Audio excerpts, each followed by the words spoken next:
Graças e paz, irmãos. Amém. Claro que eu sempre me sinto feliz de estar aqui com vocês. Atender um convite do pastor Gidiel é quase uma ordem. Então dizer não para esse homem é se sentir em débito. O pastor Gidiel é uma bênção em nossas vidas e eu quero agradecer a Deus por essa oportunidade de estar aqui. A nossa igreja, lógico, manda um abraço porque tem um carinho muito grande também pelos irmãos. E a gente tem uma história aí pela frente, né? E é sempre muito bom vir para cá e estar com os irmãos. O tema desse mês da família que os irmãos estão trabalhando, e aí eu achei bem interessante, porque lá na igreja nós temos trabalhado esse ano o tema Reconstruindo os Muros. O pastor Gidiel vem com reconstruindo, restaurando os muros da família. E eu fiquei pensando, irmão, sobre esse desafio. Nem sempre nós gostamos de ser desafiados. Nós gostamos de ter as coisas prontas em casa. Quem de nós não aprecia um bolo de banana, um bom bolo de banana? Pastor, eu não gosto de bolo de banana. Eu prefiro de chocolate. Se tiver recheado com aquela calda maravilhosa e acompanhado de um refrigerante, se possível, uma Coca-Cola, melhor ainda. Não, pastor, eu não bebo refrigerante. Eu vou no suco com adoçante. Cada um de nós tem uma visão, porque cada um de nós faz uma escolha por aquilo que a gente entende ser melhor. Enquanto eu preparava a mensagem dessa noite, eu pensava sobre o maior tesouro que nós temos. Depois da salvação em Jesus Cristo, é a nossa família. Ali está o nosso primeiro ministério, as nossas primeiras ações, os nossos primeiros confrontos estão dentro da nossa casa. Eu não sei quantos dos irmãos aqui tem a família toda dentro do seu lar que pertence a Cristo, mas eu não tenho que saber disso, porque você já sabendo já é o suficiente. Na minha casa, nós somos os 4, levando em consideração que o nosso mais velho, ele não tem a consciência daquilo que é ruim, daquilo que é bom. Para ele, bom, e aí os irmãos vão entender mais ou menos essa introdução que eu estou colocando. Para ele, bom é estar descalço. Para ele, bom é estar pelado. Para ele, bom é estar com o celular na mão, como ele está agora, acessando o YouTube porque precisa ter internet. Para ele, isso é o bom. Eu queria te desafiar a pensar, antes mesmo de a gente entrar na palavra, sobre o desafio de querer participar dessa restauração dos muros da sua casa, da sua família. Começamos a desenvolver um projeto em nossa igreja, agora nesse mês, ou melhor, a partir da última segunda-feira do mês de abril, que é o culto doméstico, onde nós podemos resgatar o valor desse culto que outrora foi esquecido pela igreja, porque a gente acha que o online ele vai causar mais efeito. A gente acha que chamando a atenção da multidão, Cristo será pregado. Mas e dentro da nossa casa? Como está? Como está o relacionamento entre maridos e mulheres? Entre pais e filhos? Entre filhos e pais? Como está esse relacionamento? E aí Deus colocou isso no meu coração como uma oportunidade de restaurar os muros lá da minha casa. E eu tenho levado isso para a igreja, que é desafio. Todas as vezes, amados irmãos, que somos desafiados, nós somos convidados a sairmos da nossa zona de conforto. E aí, é bravo. É bravo você sair da sua zona de conforto. Porque zona de conforto, ela vai deixar você ali no marasmo. Está tudo bem. Não mexe com aquilo que está se ganhando. Mas quer ver você ser retirado da zona de conforto? É quando você tem que fazer uma obra na sua casa. Começa a mexer só. Você só acha que é só uma parede que você tem que dar um novo embolso e uma pintura. Aí você vai ver que o cano está ruim, por isso tem uma infiltração e parará. E você vai chegar a outros patamares. Por que eu estou dizendo isso? Começamos o culto doméstico e semana passada realizamos em nossa casa de uma forma maravilhosa e tem sido algo significante ao nosso coração. E por mais que se pense que as dificuldades do dia elas vão atrapalhar o nosso dia, elas vão tentar realmente atrapalhar o nosso dia. Mas o nosso posicionamento é que vai destacar aonde está a nossa visão e o nosso desejo. Enquanto começávamos o culto, a Lília estava de cama com a crise de coluna, então fizemos o culto dentro do quarto, ela deitada, e aí começamos a ministrar aquele culto em família. E aí o plano de salvação foi questionado pelo menor da casa. A gente acha que os menores, vão demorar a entender e compreender o que vem do Evangelho e como vem. E o menor da casa começou a fazer perguntas do que era isso e por que se batizar, estar na igreja, como fazia para se batizar. E a gente ilustrou de uma forma... Vem cá, Pedro, por favor. O menor da casa é esse aqui, por enquanto. Daqui a pouco ele está do meu tamanho. E eu comecei a ilustrar para ele, enquanto o Guilherme estava ali na sua movimentação, a Lília deitada, eu comecei a demonstrar para ele. Pega aquela cadeira ali, filho, por favor. Traz para cá. Isso. Tem coisas, meus irmãos, que elas não estão na programação e nem no nosso esboço, tá? Mas fazem parte. Senta aqui, Pedro. Ele estava sentado nessa posição lá na cama e ele quis saber, pai, como é essa questão de estar na igreja e se batizar? E eu falei para ele, sabe, filho, nós temos... Os irmãos vão perceber um certo barulho da criança ao lado, mas não liguem nele, tá?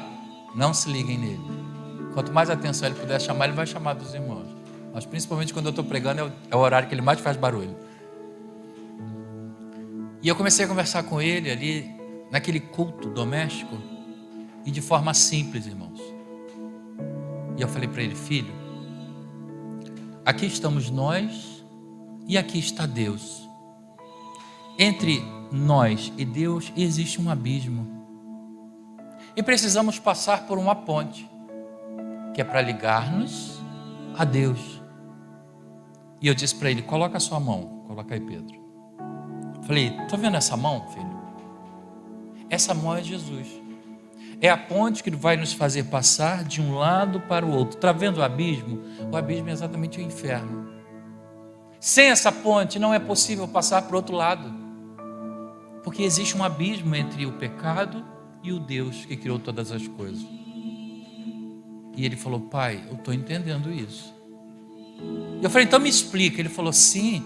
É como se essa perna fosse eu e a outra perna fosse Deus. E essa ponte é Jesus, que ele diz, eu sou o caminho, a verdade e a... Ninguém vem ao Pai senão... Obrigado, filho. Pode sentar lá com a sua mãe. E eu perguntei para ele, você entendeu? Ele falou, entendi, pai. Então eu vou te fazer uma pergunta muito séria agora. Mas isso tem que ser uma decisão do seu coração, filho. Você quer aceitar Jesus hoje? E ele disse, eu quero, pai. Irmãos, eu sou emotivo por natureza. E naqueles 10 segundos seguintes à sua resposta, os meus olhos lacrimejaram. E eu falei, filho, essa foi a decisão mais importante que você tomou em toda a sua vida. Então, por mais que você ache que não vai ter jeito, que a igreja muitas vezes pode roubar o tempo do seu pai, da sua mãe, do seu esposo, da sua esposa, é ali que ele vai construindo bases para a sustentação dos muros. É pela base, irmãos, que a gente começa. Se você acha que pode construir uma casa simplesmente colocando tijolo em cima de tijolo, você está ameaçando a sua casa, porque ela não estará segura. Ela pode ficar bonita, mas não estará segura. Então eu te desafio nessa noite a pegar a partir da simplicidade, a perceber Deus agindo a partir de você. Pastor, mas a partir de mim? Sim, a partir de você. Muitas vezes, irmãos, as pessoas não dão nada por nós, por conta da nossa aparência, por conta da nossa condição financeira, Por conta das léguas que a gente tem que andar e que muitas vezes ou o pé está empoeirado ou o pé está cheio de lama e as pessoas falam, esse daí, é só mais um na multidão. E eu digo para você, mais um na multidão tem muito valor para Deus, porque ninguém é colocado para fora, ninguém é retirado de sua presença, onde a sua mão está a sustentar. E naquele dia disse para ele, Senhor, escreve no livro da vida o nome do Pedro, onde ninguém pode apagar. Eu quero convidar a você a abrir a sua Bíblia, falar sobre muros, como se perder de vista e não falar sobre Neemias, irmãos. Abra sua Bíblia, por favor, em Neemias capítulo 2, nós vamos ler do verso 17 até o verso de número 20.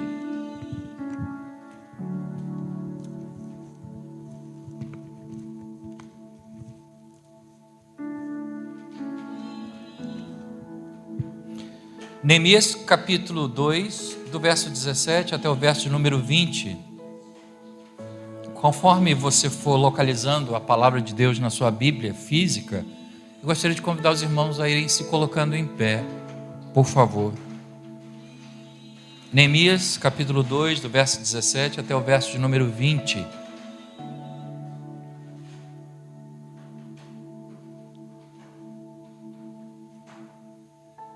Neemias capítulo 2, do verso 17 até o verso número 20.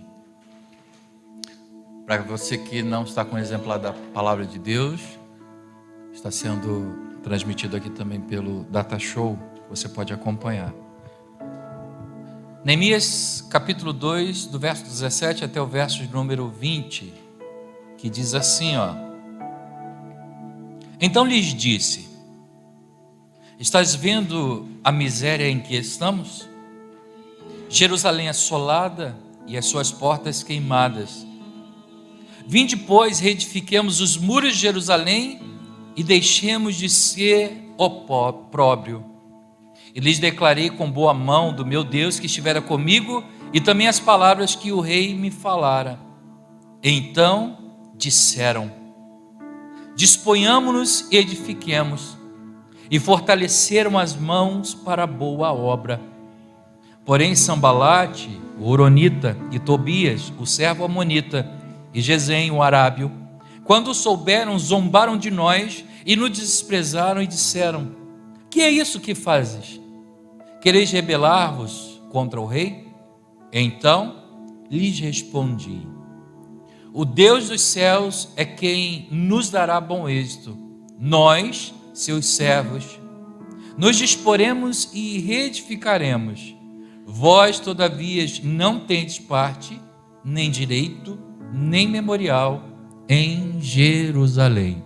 Eu gostaria de pedir que pudéssemos ler juntos o verso de número 20, como está discriminado aqui pelo Data Show, para a gente alinhar o mesmo texto. Vamos lá, irmãos. Então lhes respondi e disse,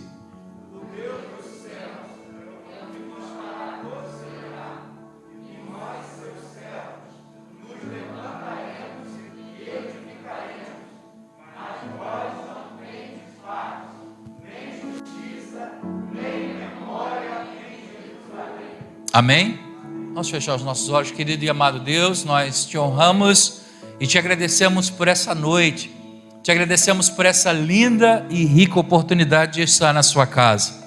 Enquanto muitos, ó Deus, lutam em favor da vida em cima de um leito, nós estamos aqui para cultuar ao Senhor e por esse privilégio ministrar a tua palavra, ó Deus. É o que nós precisamos cada vez mais aos nossos corações. Então, Pai, que cada tempo, cada momento aqui, ele seja, Deus querido, de reestruturação em nossos corações. Nós precisamos de Ti, ó Pai, que o Teu poder, a Tua voz e a Tua unção esteja sobre nós. Em nome de Jesus nós oramos eternamente. Amém. Podem sentar, irmãos. Pensar sobre edificar os muros e não lembrar de Neemias é como desconsiderar um exemplo tamanho. Neemias era o copeiro de um rei e Neemias estava bem profissionalmente, mas Neemias estava a receber visita de alguns amigos há um tempo atrás. E ele faz uma pergunta que mexe com o coração de Neemias. Ele pergunta: como estão os nossos? Como estão aqueles que um dia eu tive contato? Essa pergunta, irmãos, podia ser aquela que pudesse trabalhar no coração de Neemias ao ouvir tais notícias: fulano se casou, Beltrano comprou um carro novo, Ciclano acabou de se formar na faculdade e abriu um consultório. Eram notícias que ele gostaria de ouvir, de um povo que pudesse estar crescendo e não minguando. E Neemias, então, ao ouvir a resposta dos seus amigos, ele se vê numa posição de martírio, de tristeza e de angústia. Reconstruindo os muros da família, eu olho para Neemias e falo: Senhor, eu quero ser como esse homem, ousado, corajoso e, acima de tudo, amável. O amor impulsionou Neemias a largar parte da sua vida para trás em favor de muitos. Cenários são ambientes que ilustram fases e até momentos em peças teatrais, novelas e filme. Na vida real nós estamos também inseridos em muitos contextos, né? Onde a ilustração do que vemos ou vem a nosso respeito nem sempre é o real. Uma vez pela simples oportunidade de colocarmos as nossas fotos nas redes sociais, uma pessoa se dirigiu a mim e disse assim: vocês não têm problemas. As fotos de vocês mostram que vocês não têm problemas. E eu respondi para aquela pessoa: quem disse que o Facebook tem que saber do que eu passo no meu dia a dia, nas minhas aflições? Não vão me ajudar. Então eu prefiro o quê? Postar foto sorrindo, foto em uma floresta, foto em uma rua, foto com desejo de levar um pouco de esperança e equilíbrio aos corações, porque de tristeza o Jornal Nacional e a Globo já apresentam para a gente. Sim ou não, irmãos? Entre outras emissoras. Uma outra pessoa: eu gosto muito de passear, eu gosto também muito de fotos, eu gosto de registrar momentos, porque em tempos, né, a gente vai lembrar de que um dia, aquele dia foi maravilhoso e que eu estou com saudade daquele lugar, quero voltar lá, ou quero fazer algo parecido. Você precisa começar a ilustrar a sua vida com coisas que sejam boas, agradáveis, porque desagradável, até o teu vizinho, ele pode fazer o teu dia se tornar com uma única palavra que vai acabar com o seu dia, se você permitir. Os cenários que a gente vê nem sempre são reais. A família é nosso maior tesouro, depois de nossa grande e garantia de fé, que é a vida eterna e o perdão dos nossos pecados em Deus. A crise, ela se instaurou em nosso país e a gente nunca chorou tanto como a gente está chorando como agora. Mas como está o ambiente mais especial das nossas vidas? Como está a nossa casa? O que fazer para melhorar esse cenário? Sentar e chorar não é o suficiente. Não ajuda. Lamentar e se entregar não vai alterar nenhuma das histórias que a gente está sendo inserido. Pastor, hoje eu vim para a igreja somente pela graça. Pastor, hoje eu levantei porque eu tinha que, porque eu fui obrigado a. Cheguei em casa hoje, depois da igreja, com uma dor de cabeça tão grande, mas tão forte, irmãos. E eu ainda estou sentindo dor de cabeça. Eu falei: Senhor, o que é isso? E fiquei deitado durante a tarde inteira, tentando pensar a respeito daquilo ali que eu estava sentindo. E eu falei: Senhor, me prepara, porque logo mais à noite eu quero estar com os teus filhos, adorando ao Senhor e ouvindo a tua voz, a tua palavra. O cenário ao qual eu sou inserido, meus irmãos, muitas vezes vai dizer assim: hoje não será possível, está na hora de você voltar. Fica no teu cantinho, dá uma desculpa. E quantas desculpas, meus irmãos, nós temos que dar no decorrer das nossas vidas para ver se a gente consegue encarar o dia de amanhã. Mas se você estiver com a sua Bíblia aberta aí, não feche, por favor. Vá lá, por favor, no capítulo 1, verso de número 3. Melhor dizendo, verso número 2 diz assim: então lhes perguntei pelos judeus que escaparam e que não foram levados para o exílio e acerca de Jerusalém, a nossa terra. Então eles me disseram: os restantes que foram levados para o exílio e se acham lá na província estão em grande miséria, Neemias, e desprezo. Os muros de Jerusalém eles foram derrubados e as suas portas todas queimadas. Lembra do que eu falei? Neemias perguntou para querer saber como estava o seu povo, a sua cidade, mas ela estava arruinada. Ela era agora, naquele instante, um tempo de vergonha. Foi assolada, foi destruída. Mas percebam que, embora ele tenha querido e desejado ouvir sobre o cenário, que não era o que ele queria, mas o que de fato aconteceu à sua mente, aos seus ouvidos, era totalmente diferente.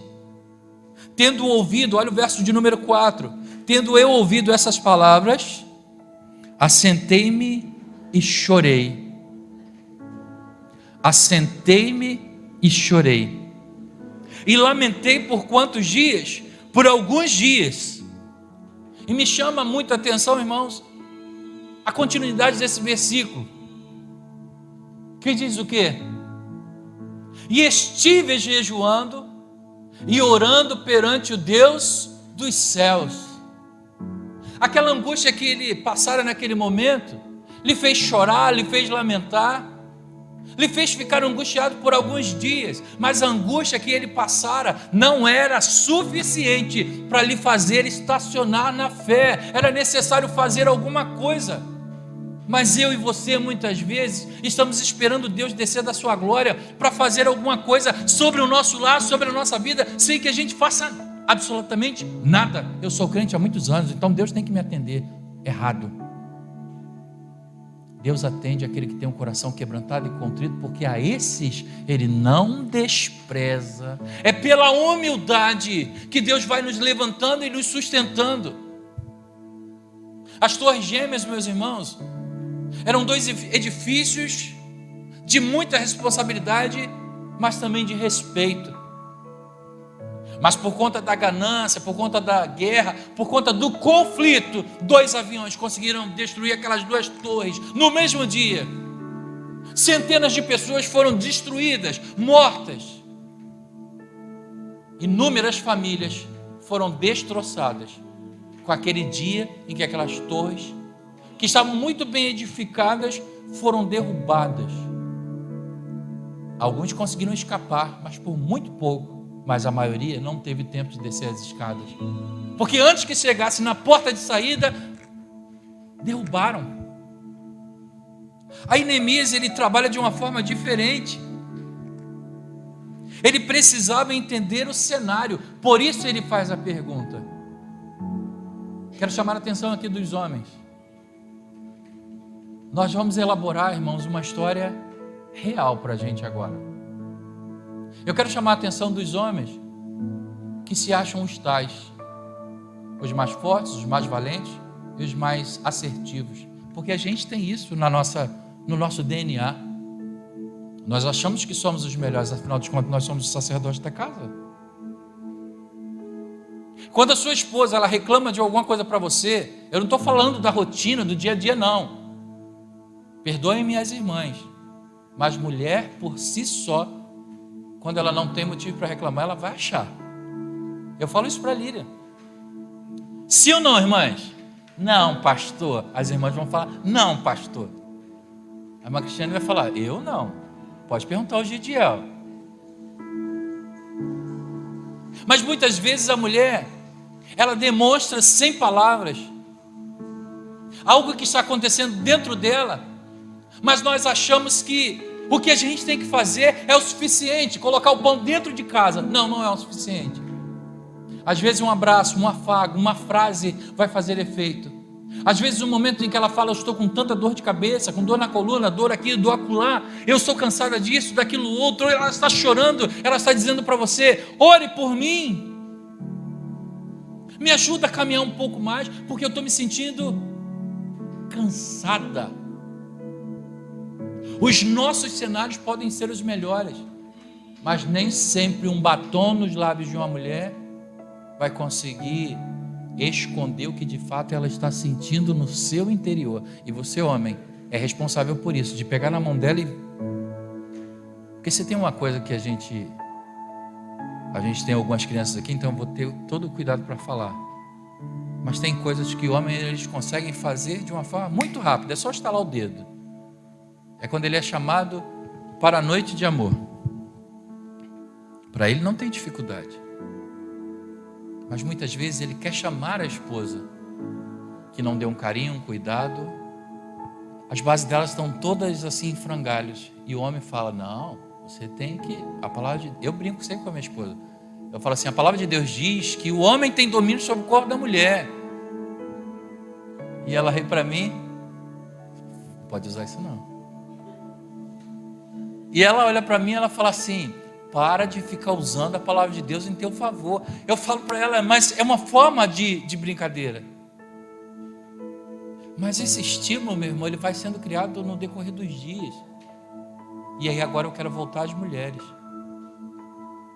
porque aos homens eu só quero concluir. Os maridos, amem suas esposas como Cristo ama a sua igreja. Cristo amou, se entregou e cuidou dela até o último instante. E as mulheres agora, que acham que os homens precisam fazer tudo no tempo delas: coloca o prego agora, leva a criança para a escola agora, pega a roupa do varal agora. Irmãs, embora vocês possam não falar essa palavrinha agora, o intuito de vocês quando pedem alguma coisa para os homens é que eles atendam na hora. Mas a vida não é feita dessa maneira.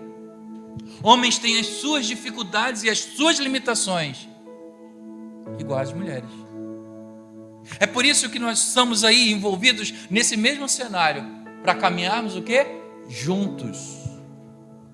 Entendendo que todos nós passamos por dificuldades, passamos por conflitos existenciais aqui dentro. Ó.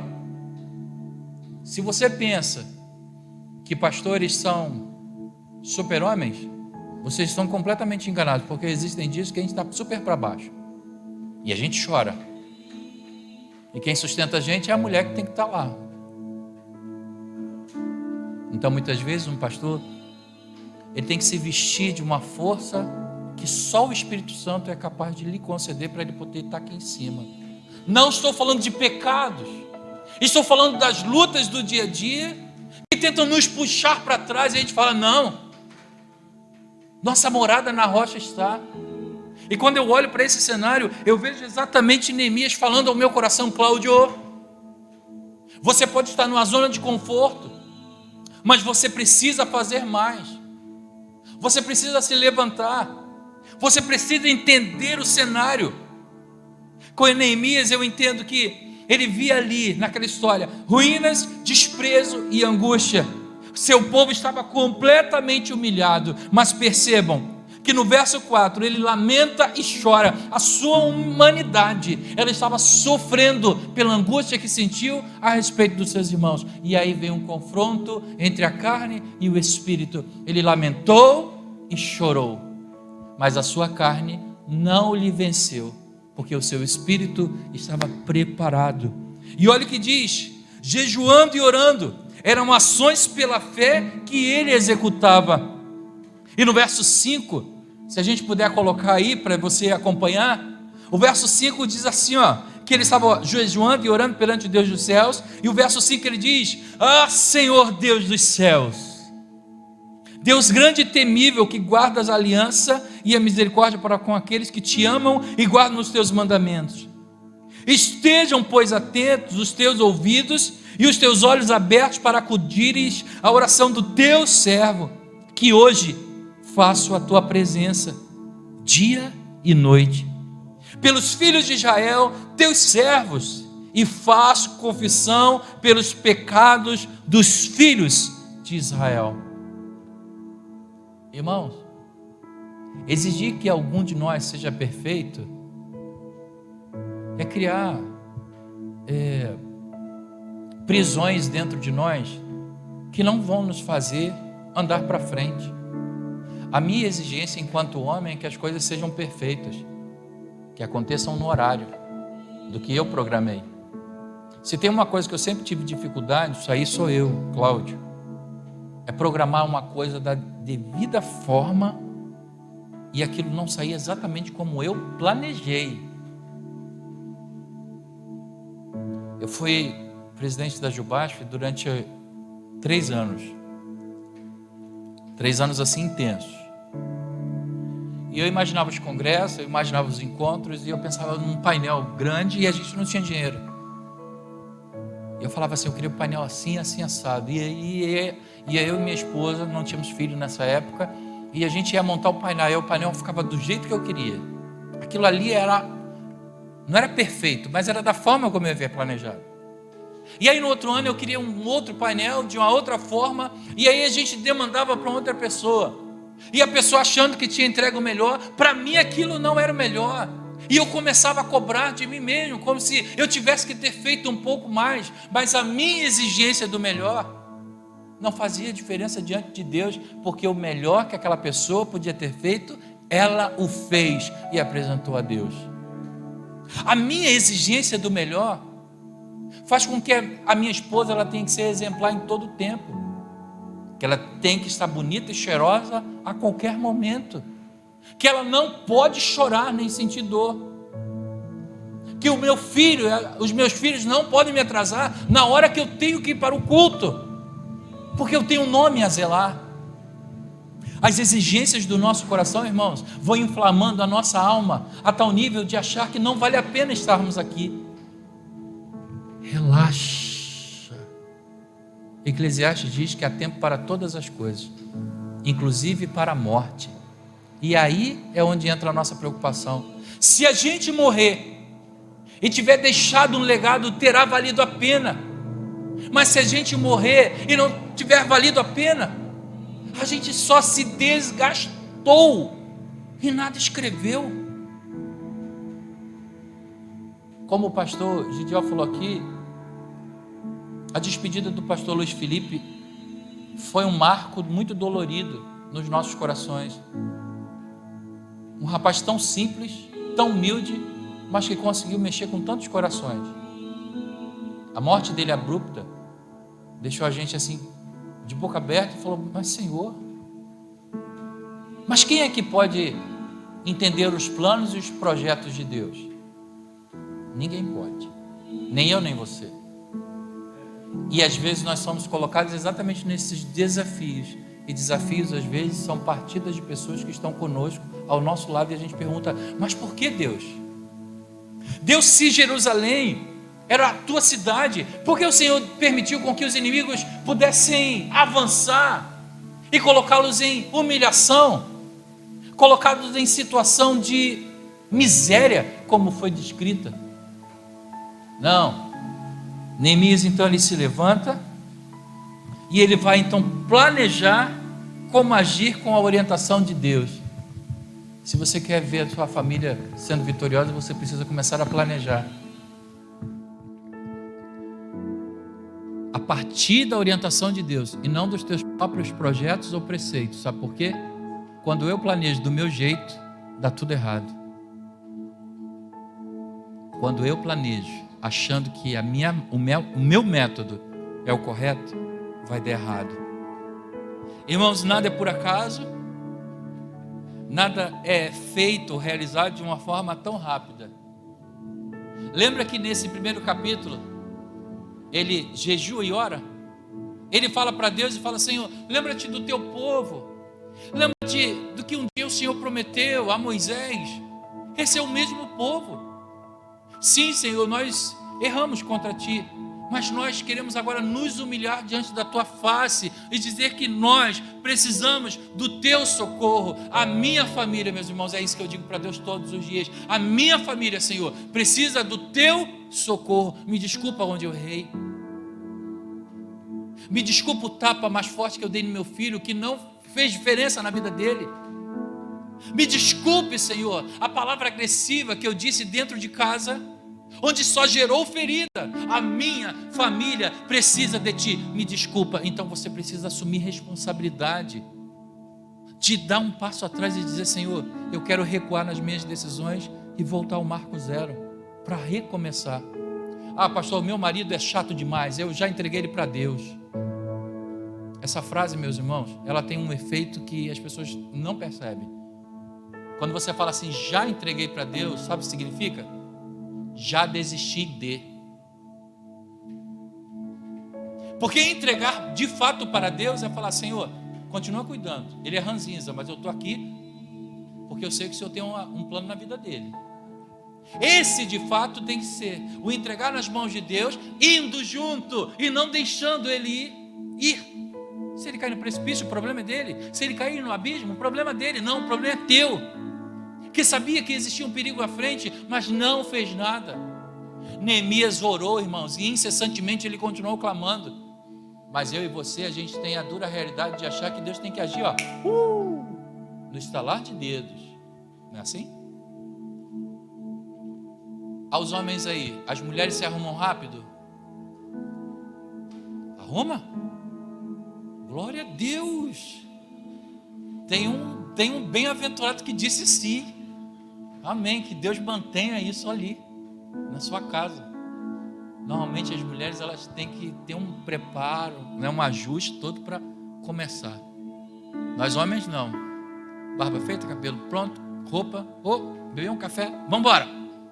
Não, mas tem as crianças, não, mas tem o batom, mas tem o cabelo, mas tem a roupa, mas tem isso, mas tem a maquiagem, mas tem aquilo outro. E quando chega dentro do carro, aí bufa e fala assim: esqueci.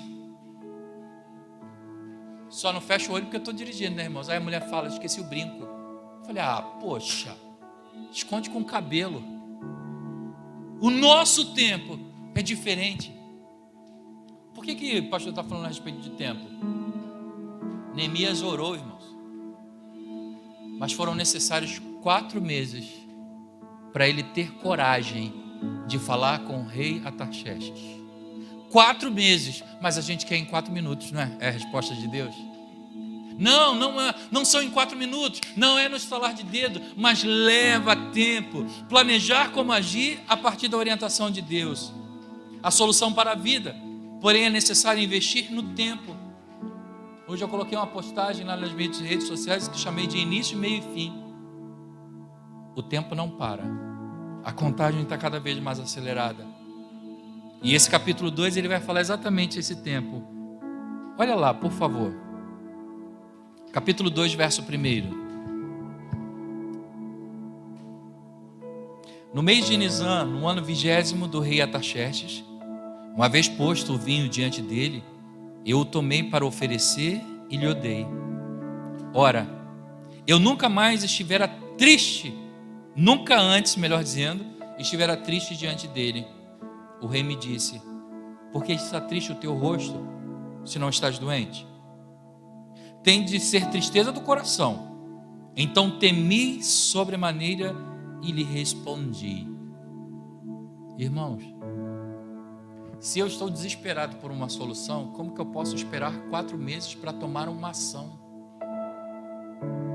Mas é isso que vem de confronto às nossas vidas. Ele não demorou 4 meses para tomar uma ação, porque desde o dia em que ouviu sobre a tragédia de como estava o seu povo, ele não ficou só chorando e lamentando, ele passou a orar e a jejuar por um tempo em que Deus lhe permitisse se levantar. Os homens, eles são chamados de sacerdotes do lar. São os principais responsáveis dentro de casa.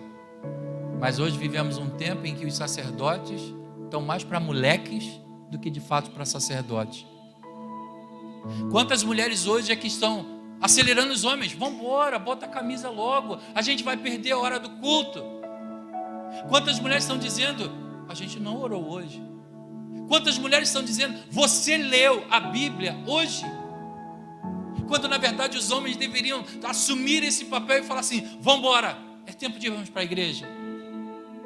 Homens, está na hora da gente marchar, tomar o cajado sim na mão, não como alguém na autoridade que possa, sufocar as pessoas dentro do lar, mas a autoridade que dá segurança. Quando o perigo vem, a mulher e os filhos, elas vão se esconder atrás de um homem. Mas se o homem sai correndo antes deles, esse homem não é um homem de segurança. Ataxerxes, ele olha no semblante de Neemias e fala, não tem alguma coisa errada aí contigo. Na fase da crise, não antecipe o relógio. Viva um dia de cada vez. Se você puder, quiser, registre essa frase aí na tua Bíblia ou no teu celular, porque essa frase ela mexeu comigo. O desespero tira de nós a possibilidade de enxergar oportunidades. Vou repetir.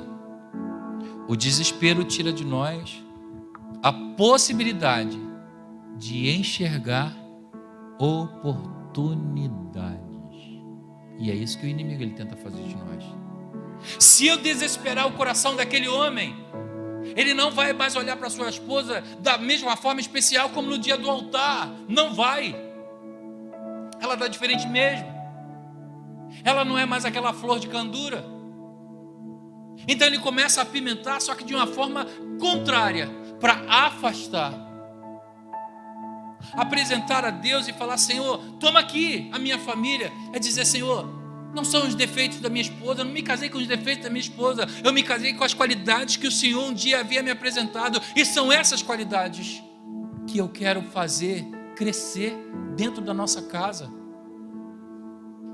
Os valores estão completamente invertidos, irmãos, e a culpa é nossa, que está deixando a vida ser levada dessa maneira. Apresente tudo ao Senhor, para que você possa restaurar os muros da sua casa. Apresente tudo ao Senhor. Quando eu me interesso por algo de valor, é a Deus que eu preciso apresentar. Vem 3 perguntas que podem movimentar o nosso coração de forma contrária: como, onde e quando? De que forma Deus vai agir? Quando Ele vai agir? E quando? São perguntas, meus irmãos, que vão, bater de frente conosco. São perguntas de afronta à nossa alma, porque nelas nós não conseguimos ver nenhuma alternativa, só dúvida, dúvida e dúvida. Se tem uma coisa que afasta o cristão da presença de Deus, é a dúvida. Claro que quando a gente pergunta assim, quem gostaria de ver a sua família toda no caminho do Senhor? Todos nós vamos levantar as mãos. Aí se a gente fizer uma outra pergunta, mas todos vocês estão dispostos a pagar o papel em favor da sua família? Levante suas mãos. Aí vão chegar horas que a nossa mão vai ficar meio ele não merece, ela não merece. Não, já lutei tanto, já estou muito cansado. É isso aí, irmãos. Já lutei tanto, estou muito cansado. Eu não aguento mais. Esse casamento para mim, está pela graça, pelo fio de cabelo. As tuas frases, elas provocam efeitos aqui nessa terra. A palavra de Deus diz que tudo aquilo que eu ligar na terra será ligado no céu, tudo que eu desligar na terra será desligado no céu. Então as minhas frases são frases de efeito, em que eu preciso mudar, irmãos, a estrutura. Neemias então ele enfrenta um embate na sua vida, e quando o rei lhe pergunta o que há com você, porque você não está doente, só pode ser uma enfermidade do coração. A tristeza havia lhe abatido. O coração de Neemias não estava bem, logo o seu semblante demonstrou, e ele perguntou: o que você quer? Quantas vezes você ora? Pastor, eu oro toda hora. Com propósito ou só para dizer que ora? Esse texto ele me chama muita atenção, quando o rei pergunta para ele, vamos lá no verso de número 4, do capítulo 2. E o rei me disse, que me pedes agora? Então, quando eu ouvi isso pela primeira vez, eu achei muito impactante. Então, orei ao Deus dos céus. Sabe quando você está sem alternativa, sem tempo? O rei perguntou, o que você quer agora? Naquela hora, Neemias não podia titubear, Neemias não podia vacilar. Ele tinha que buscar o recurso aonde poderia lhe dar coordenada. Então, orei ao Deus dos céus. Foi a oração mais rápida de Elias. A oração que alcança o coração de Deus não é aquela que você gasta horas de joelho, não. Não estou dizendo que isso é errado, pelo contrário. Até que quem ora muito, ganha muito. Mas é a intensidade daquela oração que vai chegar até o trono de Deus. Então, o que queres de mim agora, Neemias? Então, eu orei ao Deus dos céus. Em mente, lá dentro, no seu íntimo, Senhor, age agora em favor dos teus filhos. Lembra da oração que eu fiz lá atrás, há 4 meses atrás? Irmãos, o nosso marco de vida, ele está a partir da nossa confissão diante de Deus de uma verdade, que vai lutar todos os dias para continuar firme e de pé. Mas o inimigo vai dizer, Deus não está te ouvindo, Deus não vai te conceder a graça. Você é bobo, você é tolo, ainda continua orando. Neemias, ele não se esqueceu daquele tempo. Senhor, lembra-te da gente lá, ó. Lembra que o Senhor anunciou que se o teu povo se afastasse de ti, as pessoas seriam cada uma colocada num lugar. Mas se o seu povo confessasse a ti os teus pecados, o Senhor juntaria novamente. Então, podemos ler, irmãos? Então o rei me disse, que me pedes agora? A igreja. Mais uma vez, então. Neemias estava falando, não era por minha força. Não era por minha intimidade com o rei que eu quero agora aproveitar essa demanda e falar assim, não, ele tem que me conceder porque eu sou íntimo do rei. Neemias se tornou o copeiro do rei, praticamente um amigo íntimo. Ele tinha que provar do vinho que o rei tinha que beber para saber se não estava envenenado. Então ele se tornara íntimo daquele rei. E ele começa a discursar, o meu povo está vivendo em tristeza e angústia, e eu preciso me ausentar. Eu sei que o rei conta comigo, mas o meu povo está lá precisando de mim. Irmãos, eu trago essa palavra para dentro da minha alma e digo, a minha família precisa de mim. Parece ser corriqueira essa frase que eu vou dizer, parece ser de para-choque de caminhão, mas não é. É uma verdade. Se a minha família estiver fortalecida, a igreja em que eu faço parte também estará fortalecida. Se a sua casa estiver fortalecida, a sua igreja, essa igreja a qual você faz parte, também estará fortalecida, porque os exemplos que você passar de dificuldade servirão de modelo para outras pessoas vencerem também. Então Neemias, ele falou assim, olha, eu preciso ir. Quanto tempo? Eu não sei, eu vou ter que ver o cenário por completo, porque eu só ouvi. E o rei falou, pode ir. Mas, ó rei, eu quero ser um pouco mais abusado. Irmãos, com Deus, entre aspas, tá? Me compreendam bem. Nós podemos ser um pouco mais abusados. Neemias falou, o senhor pode me dar cartas de recomendação? O senhor pode me dar cartas, passaportes para eu poder prosseguir? A nossa fé, irmãos, ela vai nos conceder passaportes de tempos em tempos para a gente enfrentar as dificuldades do dia a dia. Eu não sei se eu falei aqui da última vez, mas Deus disse para mim uma vez que o meu filho não pode ser, eu não posso dar a desculpa de que o meu filho é a minha dificuldade para servir no reino de Deus. Dá vontade de desistir? Dá. Dá, irmãos. Porque é duro. É como preparar mensagem. As mensagens lá em casa agora são altos desafios. Quando é de dia, ele acende as luzes. Quando é à noite, ele apaga as luzes. E ele quer estar perto de mim, do meu lado.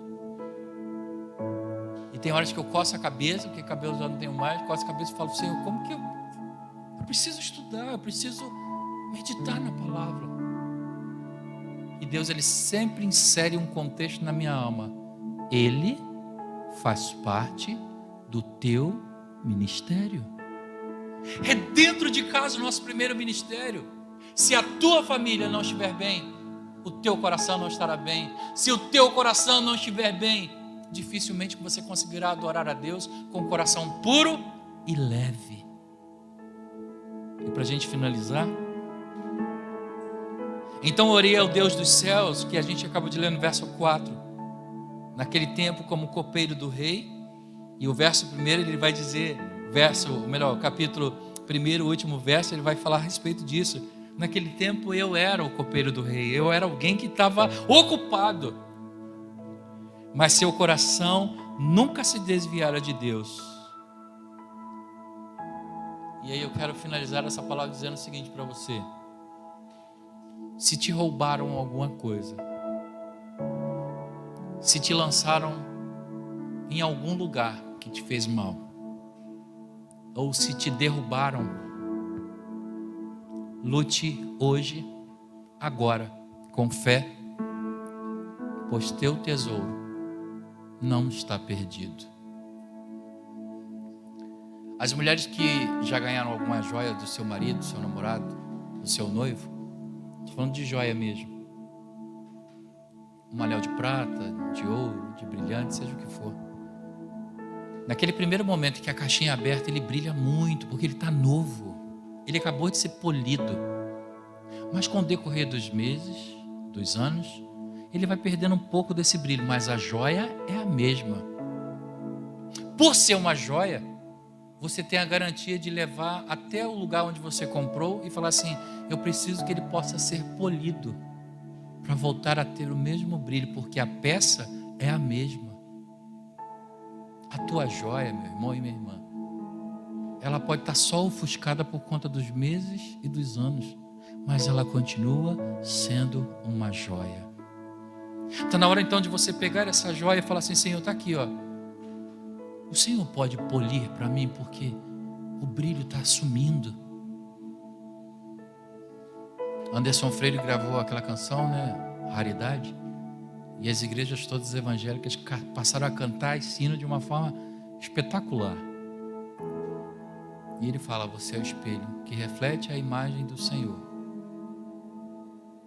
Eu não sei se você que está aqui nessa noite, você veio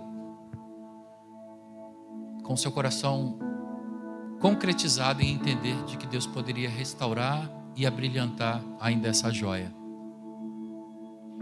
O pastor Gidiel falou assim: quem é que está precisando de um recurso, de um socorro do Senhor? E eu sei que alguns irmãos levantaram as suas mãos e ele orou. Nessa noite eu quero perguntar para você: quem desiste? Olha a frase, tá? Primeiro você ouça, processa e depois responda. Quem desiste de desistir da família? Vou repetir a pergunta. Estou falando daqueles que saíram de casa hoje, de repente, a semana não foi muito boa, e pensaram assim: não quero mais essa mulher, não quero mais esse marido, esse filho, ó, já deu para mim, essa igreja, isso, aquilo. Quem desistiu de desistir da família?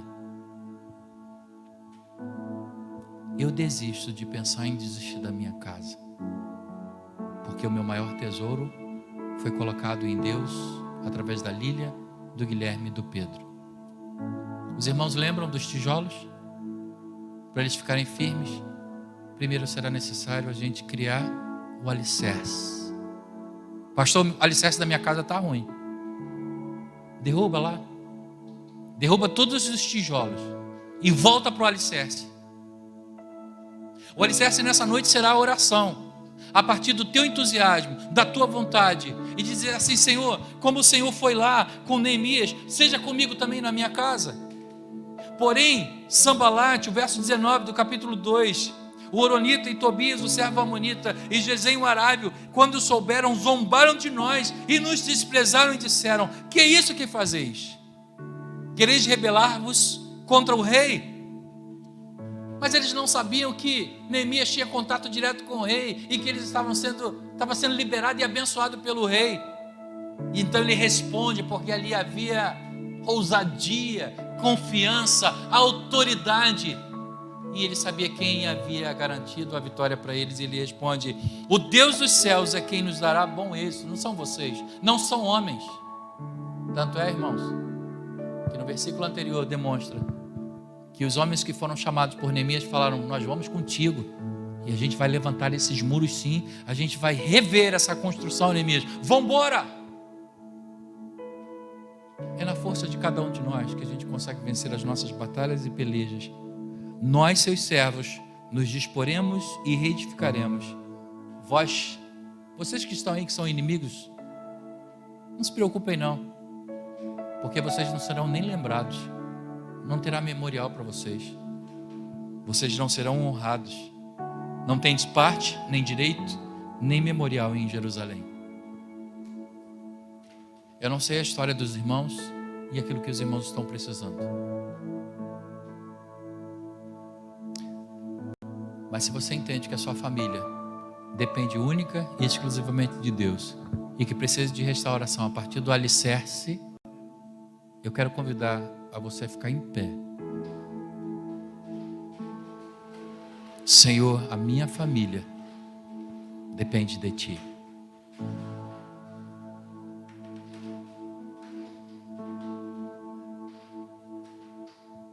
Senhor, lembra-te de nós. Lembra-te que somos pó e cinza e que nós precisamos tanto do Senhor. Nessa hora, amado Deus, nós queremos Te agradecer pela Tua palavra, mas acima de tudo, ó Deus querido, queremos Te agradecer pela oportunidade de ouvir do Teu Espírito Santo a Tua voz. E quantas famílias representadas estão aqui nessa noite, ó Deus querido, querendo que haja uma restauração em seus lares, em suas famílias, em seus matrimônios, ó Pai. E que porventura, por algum motivo, ó Deus, estejam em ruínas. Ó Pai amado, se houver necessidade, que comece a haver, ó Pai, uma restauração a partir do alicerce e não a partir do tijolo. Porque se alicerçados estivermos na Tua vontade, ó Senhor, conseguiremos construir e levantar muro, e levantar paredes, ó Deus, e fazer um edifício solidificado pela Tua presença. Afasta de nós, ó Deus querido, o desânimo, o medo, a falta de fé, a falta de coragem, e nos dê, Pai, intrepidez como teve Neemias, quando esteve diante da oportunidade. Ele não se baseia na sua vontade, na sua coragem simplesmente, mas ele fala: então eu orei ao Deus dos céus e disse. É ao Deus dos céus que nós queremos orar nessa noite. Pai, nessa hora eu quero Te entregar homens que estão aqui, ó Deus querido, sentindo os seus corações falidos em nome de Jesus, para que eles sejam restaurados e como sacerdotes do seu lar, ó Deus, eles possam apresentar a sua família ao Senhor. Eu quero apresentar, Senhor amado, mulheres de oração, que embora cansadas, com seus joelhos calejados, que elas sejam recuperadas pelo Senhor, a continuar a orando, ó Deus, a glorificando ao Teu nome, porque não é no nosso tempo, não é no nosso cronos, mas é no Teu kairós, que nós queremos descansar e repousar, porque o Senhor tem tempo bom para todos nós. Investe, ó Deus, investe a Tua autoridade em nossas casas, em nossas famílias, para que os nossos filhos sejam mais bênção do que nós, para que os nossos casamentos sejam exemplos a outros casamentos de jovens que estão começando a sua jornada hoje, digamos assim. Pai, famílias fortes, igrejas, Pai, fortes, famílias restauradas, igreja, Deus querido, edificada no Senhor. E aí é onde, Deus querido, se comprova aquela palavra que o Senhor disse a Pedro, em que as portas do inferno não prevaleceriam contra a igreja do Deus vivo. E nós somos a igreja do Deus vivo. Toma a minha casa, toma os meus filhos, toma, Deus querido, as famílias que aqui estão representadas, para que sejamos, ó Pai, sacudidos pelo dever de ver a oportunidade de vencer a cada dia. Obrigado, Senhor, por essa noite e o privilégio de estar na Tua casa.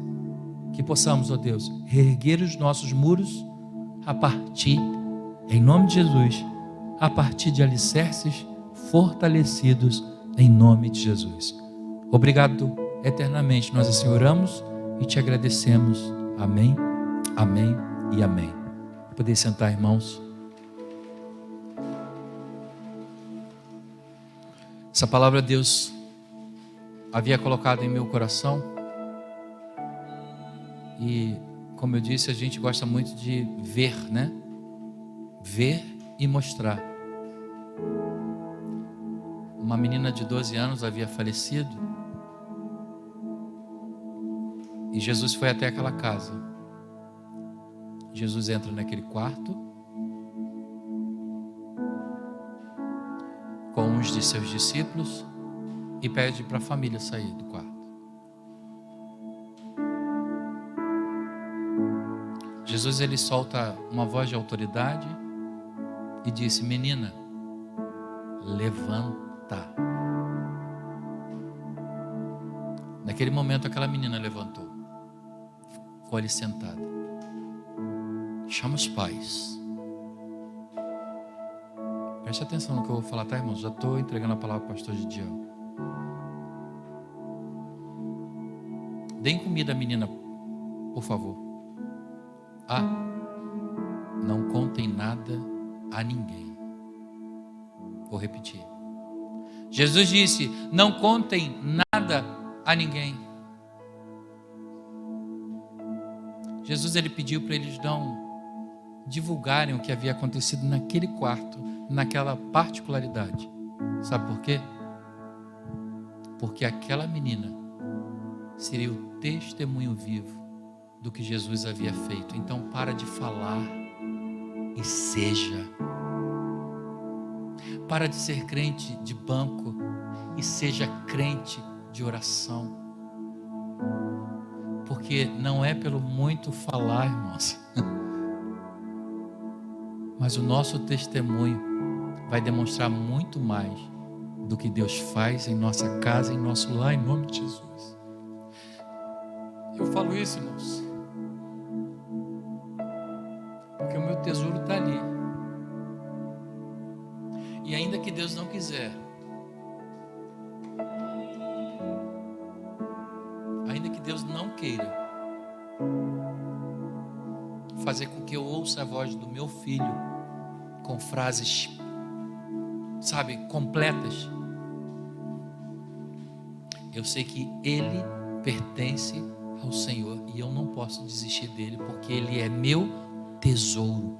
Sabe o tesouro, sabe a joia? É meu. É feia essa joia, não interessa, ela é minha. Não é assim, irmãs? Não mexa no meu ouro, na minha prata, nem no meu diamante. É meu. Se ele é grande ou pequeno, não importa, ele é meu. Não digam a ninguém. Cuidado com o Facebook. Está lotado de inimigos apontando para você dizer: até parece, não vai conseguir mesmo. Não contem nada a ninguém. Entre no quarto, tranque a porta e leve tudo a Deus em oração, porque o Deus do secreto irá te recompensar publicamente. Eu e minha casa serviremos ao Senhor. Você pode dizer isso?